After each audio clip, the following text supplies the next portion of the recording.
Hi, everybody. Thanks for tuning in to this 450 SX virtual roundtable from Houston, Texas. We just got done with the first round of the championship.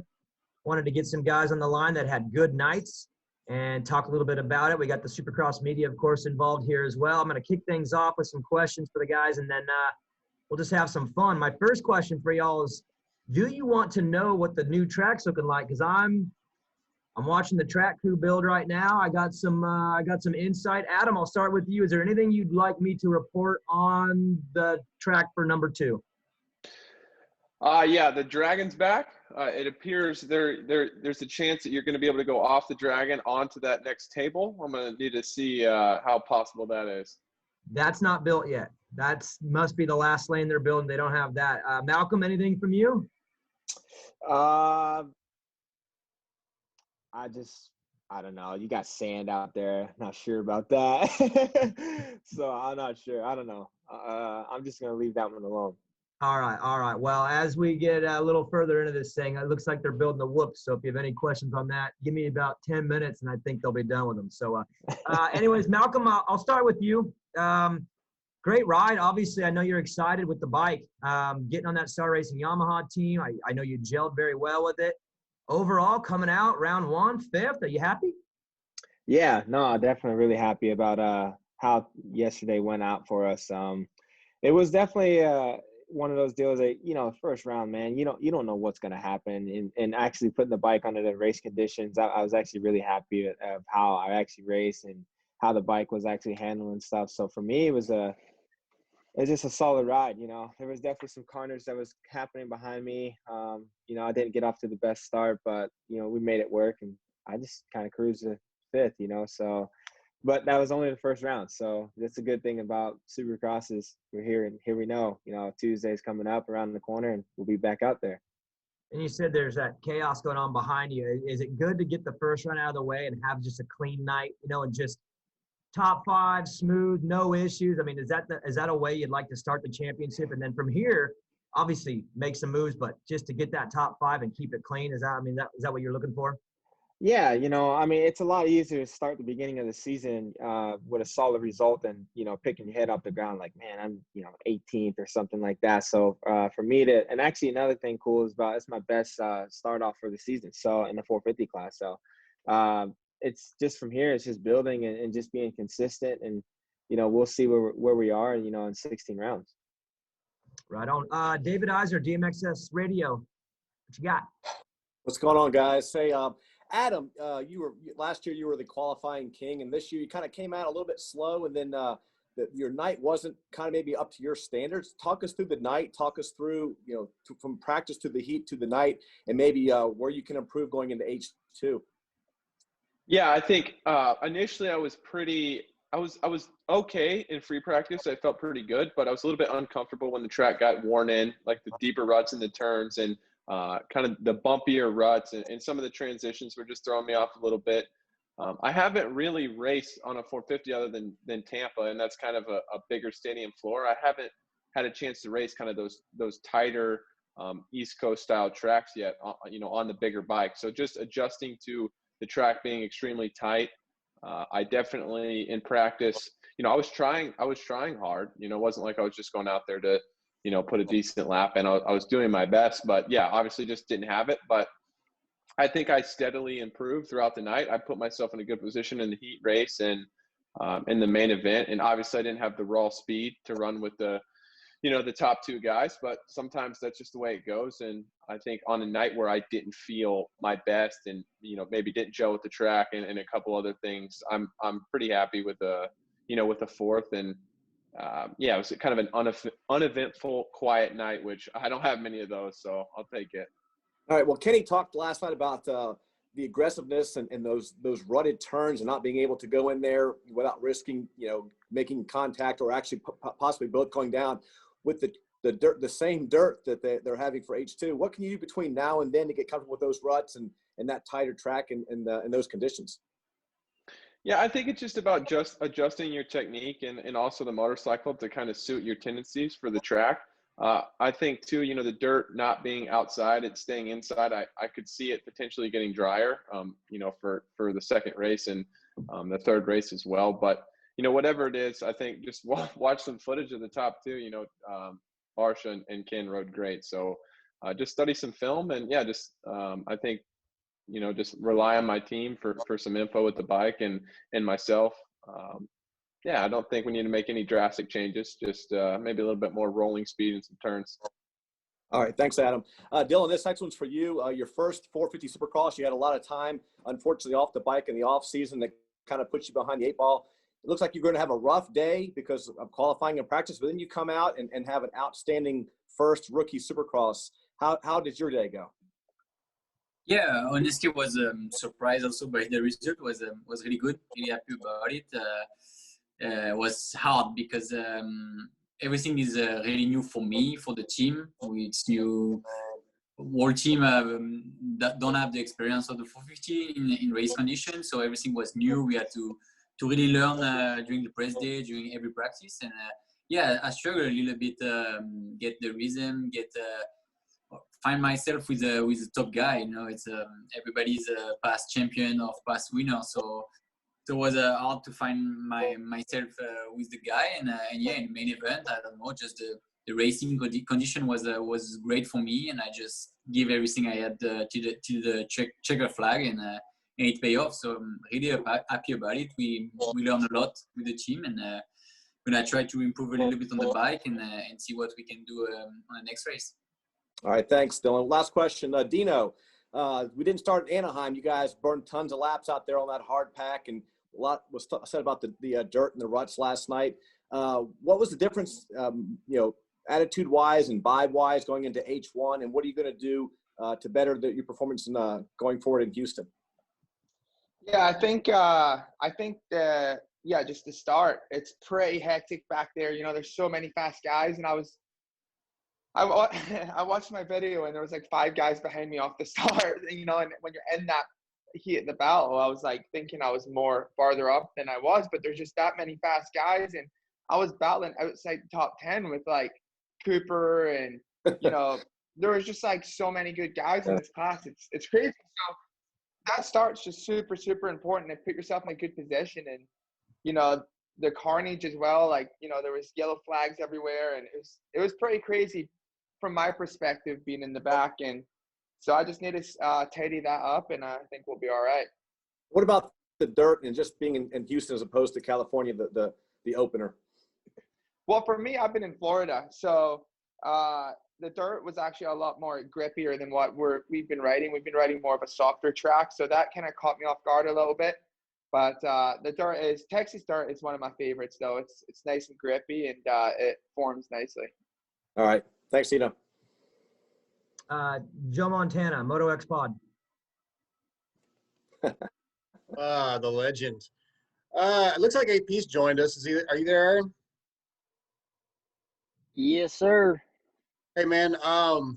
Dude, you looked awesome last night. Like, I felt like there's some big improvements from last year. How'd you feel? Were my eyes deceiving me, or we just feeling a little better this year? No, yeah, I feel 100% better this year. My qualifying time didn't really show it, but when I got out there in the heat race and was battling with Coop, unfortunately I had a couple of mistakes, but it was good to be up there, getting in the mix with those guys. I really haven't experienced that too much, so to get more experience up there, I think it was awesome for me. I think it was a good day. 8th on the night. Dylan was riding good. He got me at the end. So I think just nerves kind of played into a little bit of the first round jitters and stuff. So I think I got that out of the way, and I think I'll just move forward from here. Good to hear.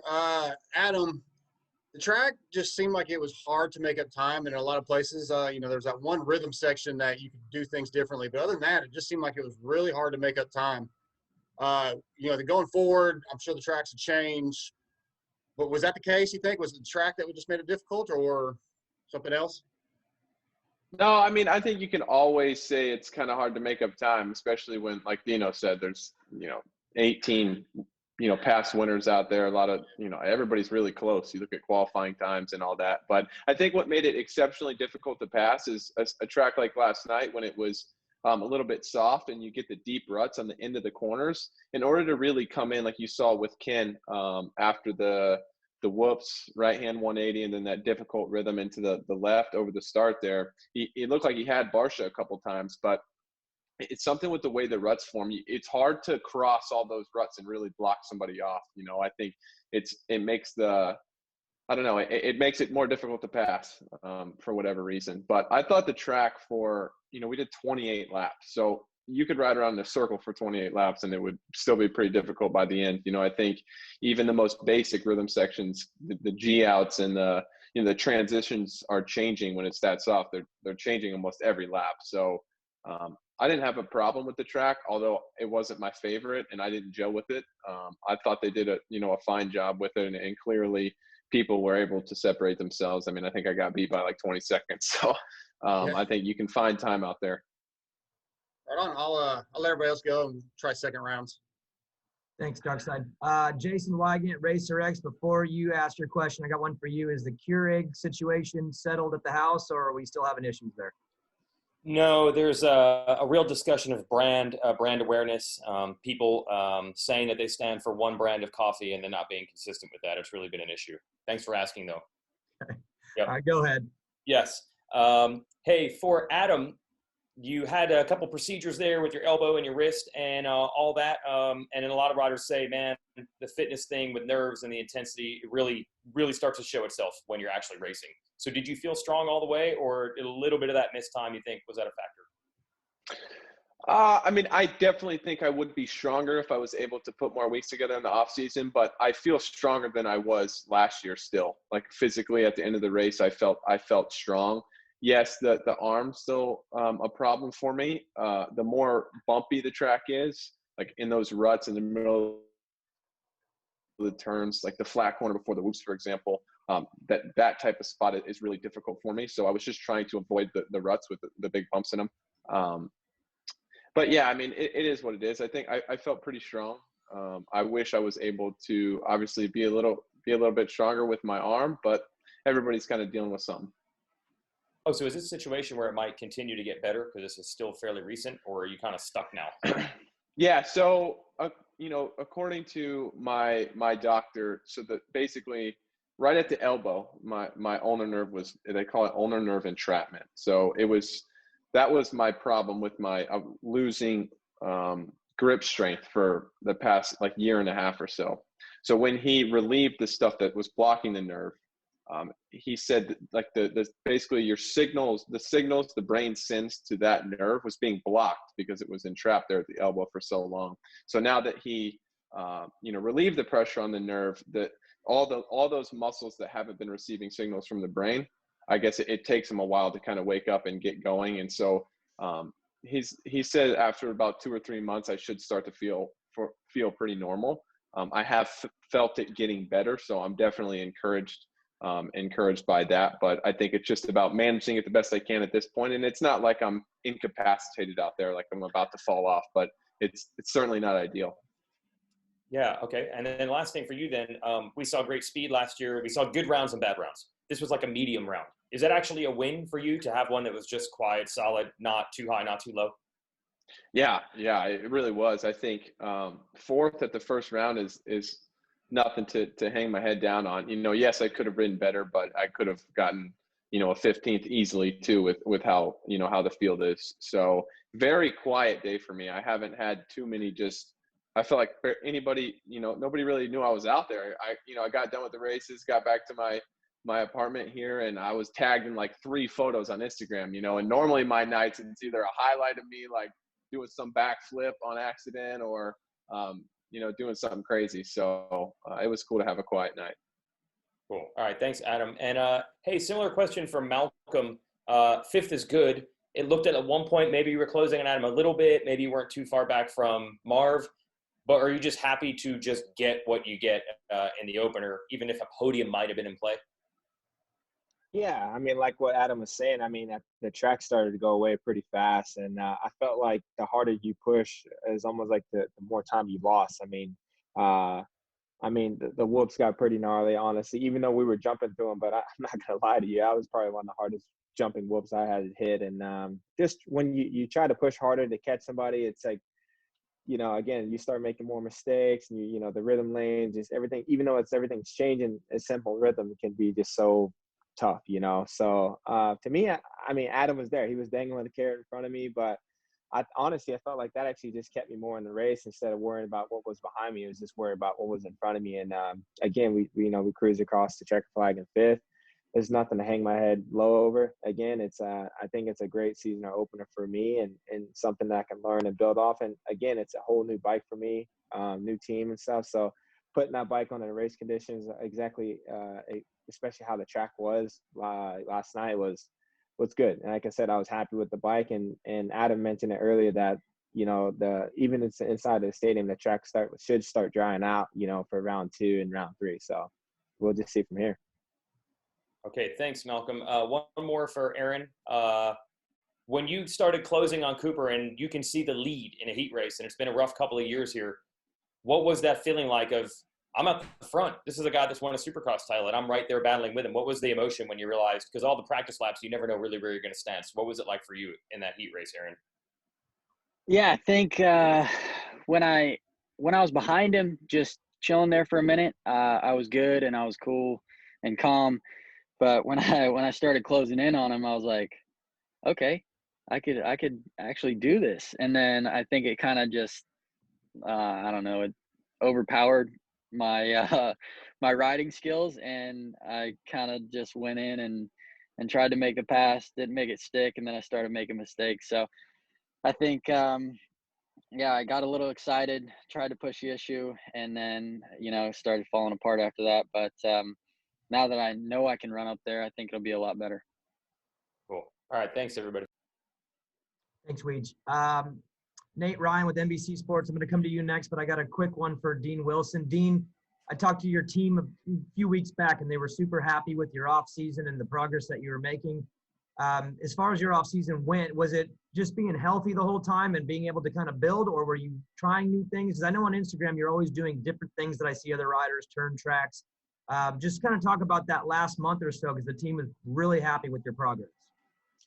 Yeah, I think, my off season was really good. It's just nice to have that off season come in, at a good, in good condition. And I mean, it's just half the battle is being healthy in off season, because you're always trying to kind of get that little edge or, gain that little bit of time. So, I've joined the Baker's factory, and it's been really good. But yeah, I don't know. I feel like I'm, in pretty good shape and I'm riding well, and I'm happy where I'm at. I just need to do it on race day. I think yesterday I was a little bit jittery and a little bit nervous. So glad that one's out the way, and now I feel like it's gonna be more relaxed now. That's more my style. Nate Ryan, NBC Sports. Thanks, Daniel. I wanted to follow up with Malcolm, actually. The question Daniel was asking about the Abu Garcia sponsorship. Without knowing much about Supercross sponsorships, especially when they're non-traditional like this, is it like a full season thing? Is it a personal services thing for you? Does it have team support? Like, how does that work?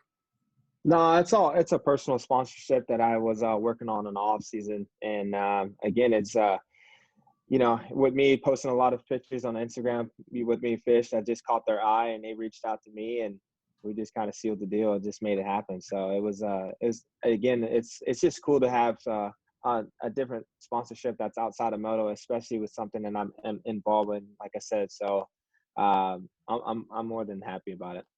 How long have you been working on that?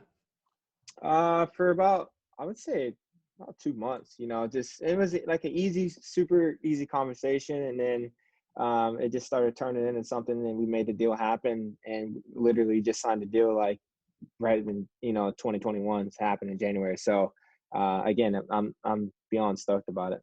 And is it like a full year thing, or is it season? It's a full year deal. So again, it's it's one of those deals that it can carry on forever as long as I'm doing what I'm supposed to be doing. So as of right now, it's just a 1 year deal.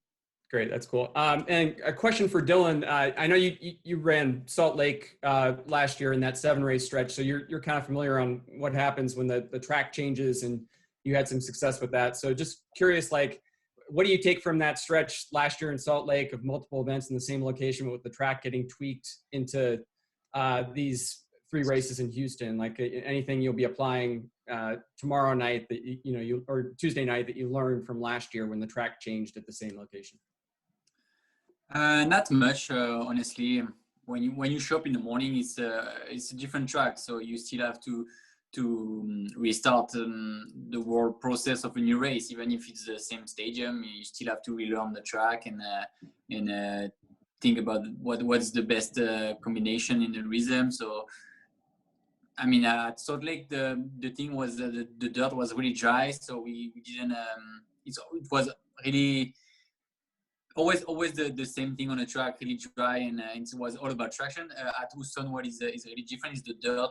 Last night we see some places were really slippery, and others were really soft with all the ruts. So I think that's gonna be something that we, as a racer, we need to be careful on the next track, because the dirt was really soft, and that make a big difference on the track. Great, thanks much. Andrew with Revista Moto Mexico.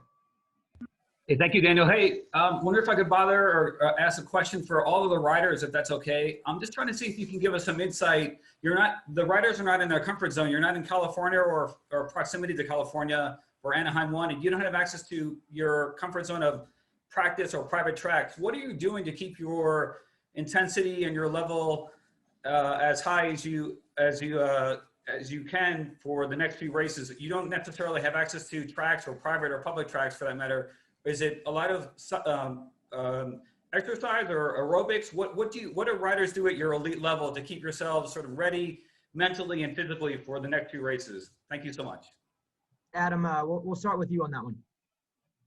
Yeah, I think, well, most of us, I'll tell you what most of us did today is some type of recovery bike ride or run or something like that, something low heart rate, just to, kind of flush out the lactic acid in the muscles. And really, we have trained so much in the off season and over the years that most of us have a big enough base where we're not stressing it super bad on, maybe not riding for a couple days in between races. I think a lot of us brought our bicycles, so we'll do some cycling and, like I said, some running and maybe some light gym work. But, riding 3 times in 1 week, maybe some of us will try to ride on Thursday in between the Tuesday and Saturday round just a little bit, but basically just staying loose and not doing anything too crazy. You don't want to overdo it too early in the season. Aaron, you next. What's going on today? Yeah, not too much. I just did little 30-minute spin, and like Adam said, just flush all the acid out of the muscles and try to recover the best I can for Tuesday. Malcolm? Yeah, I mean, same thing what Aaron and Adam said. I mean, it's a pretty easy day on Sundays because it's a turnaround so quick. But like Adam was saying, like some guys will probably try to ride on a Thursday if they do, but it'd be pretty light. But if we needed a ride, the cool thing about going to this different states, a lot of, fans and stuff will open up the tracks. And so we'll be able to ride, the teams will kind of incorporate that for us to ride and stuff. So, again, it's pretty easy stuff, man. It's just really about just chilling, watching football. That's pretty much what I've been doing all day. So I'll let it go. Dino, what about you? Anything different or any chance to get on the bike? Maybe like Adam said, Thursday, probably not for this one, but maybe for the next one. Yeah, for me, I don't think I will be riding as I don't have a practice bike here or anything, but I don't mind the little break. We've worked super hard this off season, and actually a little bit of rest is nice. But yeah, that's, we all have quite similar programs, I feel, so yeah, I've just been chilling, playing a little bit of Xbox and get a spin, and nothing too exciting. Dylan, for you, we talked before the race, and you lost a lot of your prep time because of the injury. I know you feel good with your hand, but is there a chance for you to get out and ride? Do you want to get some extra time if you have a chance to, just to make up some of those weeks where you didn't get to ride? Not between last night and the next race for sure, because everyone, little tired, little sore from the first race and all the exciting of the first race. But yeah, and after the second one, if we find a track and the weather is good, I think we have a practice bike. So yeah, if we had a chance to ride, we will. Especially for me that I miss seat time, and I want to try some stuff on the 450 Yamaha. So that would be great. But yeah, like the other guy said, nothing crazy for today, tomorrow before the round 2. We need to recover and be fresh for Tuesday. Alex Gilbert. Thanks, Daniel. Yeah, Alex Gilbert, MotoOnline.com. This one, I'll start with Dylan. Your first 450 debut in American Supercross. What was it that you, I suppose, learned the most yesterday? Was there any one thing that stood out to you racing in the Premier class? Yeah, it was many things. For sure, for me, what I struggled a little bit in practice is just to accept that I earned that spot, I earned that place in 450. Like when I was on the track with the guy, I realized that I was riding with all the racer. I always look on TV, always admire when I was younger, or even the last few seasons. So just to get the mindset of knowing that I need to race this guy now and not just watching them. So it took me some laps, some session, and yeah, in the main event that was pretty crazy because I was battling with Webb and Anderson. So was mentally really hard for that first race to just accept that I'm there with this guy and I need to fight with him and to race them now, and was pretty difficult. But yeah, I kind of know it now, and I'm glad this first one is over, and looking for the second one. We've spoken to Aaron quite a lot about his transition from the factory bike to the Star bike. How's it been for you going from the Star 250 to the Yamaha, the Star 450? Are you comfortable? Has that been a pretty smooth transition now that you've got a race under your belt, or are you still trying to find comfort? The transition was really smooth because the team made a lot of testing before I jump on the bike. But to get fast on the 450, it came really fast. But to get really comfortable on the bike in any condition, that's what I'm still chasing right now. With my hand injury, I didn't have enough time to try a lot of stuff on the bike, to try riding in different conditions. So that's what I'm missing right now, and we plan in the future to do some testing with the team because there is many stuff I would like to try.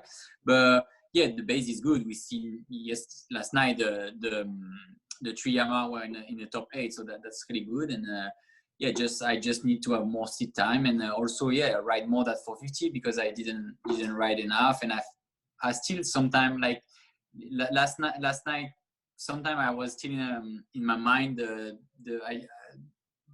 throttle grip. I was like 250 was almost like I was on 250. So sometimes I made a mistake to get a little short on some trippers. So just need to ride more and have more seat time. Okay, thanks. And a quick one for Dino. We're looking at the qualifying times, and I think you were around 12th, but just over half a second. I think 7/10 off of the fastest time. How do you sort of weigh up that position versus how far you are off of the pace? Because realistically, you're actually pretty close, but you're outside of the top 10. So what's the mindset in that position, heading into the heats? Yeah, I think with 10 qualifying is not to get too wrapped up in it. It's like you'll put down a fast lap or with a few little small, mistakes, and then you're looking at yourself up on the TV trying to see your time, and you don't see it, and you're not even in the top 10, and you're like, what? So yeah, it's really stats class, and the way the track was last night, it was very tight and close on time. So if you're only 7/10 off, I don't think that's something to be too worried about. 7/10 off of the fastest, and everyone was just very, very close. So I think that's just as getting older is not to get wrapped up in 10 qualifying, because obviously the night show is where it counts. So, yeah. I think the tightness of it all, I think that kind of indicates that this year it's so important to get that track position, you know, a good start. It always is, but this year it seems to be, you know, you need to be right up the front out of the gate. So how much of a help do you think it would be to start in the top 3 right now? It'd be a massive help to anybody really, but especially for me, just because I was back there and like I said, it was just chaotic. You know, there's so many fast guys, and there was a balance of not crashing with everybody and then trying to move forward, you know. So it was very tough. So I just wanted to stay on 2 wheels and, you know, get all the laps done. You know, there was hay bales on the track and yellow flags and dudes crashing into each other. So it was crazy. So a good start would and have a bit of an open track would be ideal for sure. Awesome. Thank you. Mitch Kendra.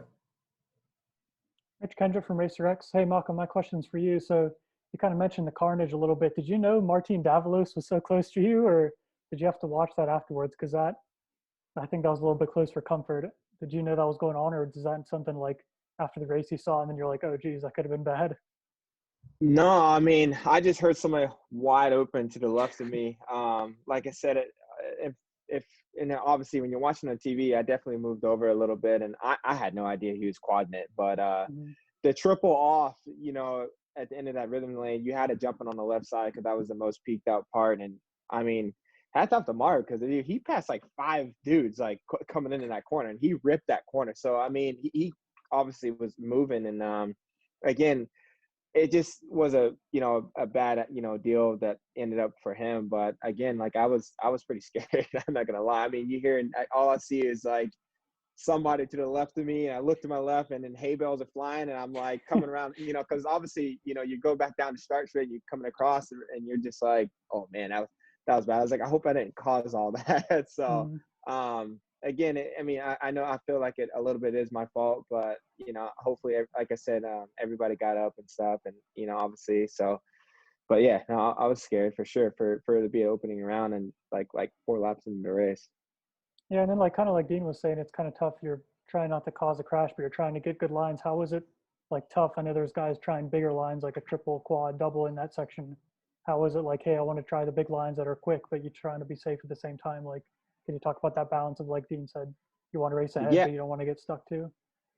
Yeah, I mean, honestly, you know, the fastest line was probably through that rhythm section was you know, everybody was 3, 4, and 2 and out. But as the night got on, man, like it just got so hard. It's so deep and ruddy. Like Adam was saying, you know, early in the show, is like, you know, these lines just get only deeper and deeper and deeper. So you have to learn to switch your lineup. But that's what's cool thing about practice is like you learn, you know, what's your next, you know, your go-to. You know, if you can't do this, what are you going to do? So, I mean, the track is definitely changing nonstop, you know, throughout the race. And it was tough for all of us. I think it was just because it was the first race. And I honestly, I can probably assume for everybody, like, I don't think anybody expected that Houston was going to be that soft. You know what I mean? Just from the previous years, of course, there's been a little bit of rain there, but I didn't expect it to be that soft. But, you know, we're all looking for H2, and I think that it's going to dry it out. But, you know, hats off to Dirtworks. I mean, I know that when we did parade lap, I mean, they fixed every corner, literally everything that they could possibly fix except for the whoops. And the track still got pretty gnarly. So it's just 450s, man. They just eat the track up. When you got 22 fast guys out there, what do you expect? So again, it is what it is. But, you know, we're also looking forward for H2. And then real quick, you mentioned about how you were comfortable with the bike last night and the way it performed. What is it like? I know you're probably not going to make a ton of changes for the next round, but what is it like at least knowing you're going to have Dylan and Aaron to, you know, you guys can bounce ideas off one another, obviously have different riding styles, but what is that like to have that comfort of, oh, if he tries this thing and he likes it, you know, what's that like having the 3 of you guys kind of working together? Oh, it's awesome. You know, Dylan and Aaron, you know, it's funny because we all kind of share like similar setups with just like chassis stuff like that. So, you know, I feel like the whole 450 Yamaha for me on, you know, obviously leaving Honda and going to the Yamaha, I was more than happy with how the bike was when I first threw my leg over the bike. So for us, man, it's really just, you know, minor changes, you know, maybe a few, you know, clicks stiffer or softer here and there. But I mean, overall, it's really like you try to set your bike up for the main event, not set it up for practice, you know, and I feel that a lot of us is, you know, have that idea, but I mean, when the track gets that beat up, man, it's just all about just trying to ride your race and just stay out of carnage. Honestly, what Dina was saying. I mean, that doesn't matter. You could be the fastest guy on the track, but you start dead last with a track like that. You only can crawl up because there's so many. I mean, there's so many fast guys, so it definitely makes it tough for us. Awesome, thanks. Yeah. Kellen Brower. Yeah, thanks, Kellen Brower with RacerX. This question's for Dylan. This is the first time you've done a 20-minute race with these guys at speed. Normally you do the 15-minute main events in the 250 class. So when you got to that last 5 minutes, was it kind of like, holy cow, this race feels like it's going on forever, or was it just the adrenaline of the first time in the 450 class for you that got you through? I didn't really feel that 5 minutes more, but because I was just chasing AP and I was just trying to come back on him, so really focus on that. But was more, we did a lot of laps. That was more what make me tired a little bit. But also we use at the test track, we do a lot of lap. But no, that was fine. But that 5 minutes more than in 250 was fine. But what I was really surprised was more the track, or the track get beat up so gnarly at the end, like and especially last night they fixed pretty much the whole track before the main event, and the track was just beat up after a few laps, and at the end that was just deep ruts and big braking zones. So yeah, I was really tired at the end from that. The riding with the supercross suspension in the braking zone is really hard, and in big ruts is really hard. So yeah, that was tough for sure. Okay, and then one quick one for Adam. Around midway, you got passed by Marv, and you kind of lost touch with him by a couple seconds there. But then towards the end, you were closing back on him a little bit. Did you think you had enough time to get to him, or did you just run out of laps? Yeah, I think Marv and I raced each other pretty aggressive.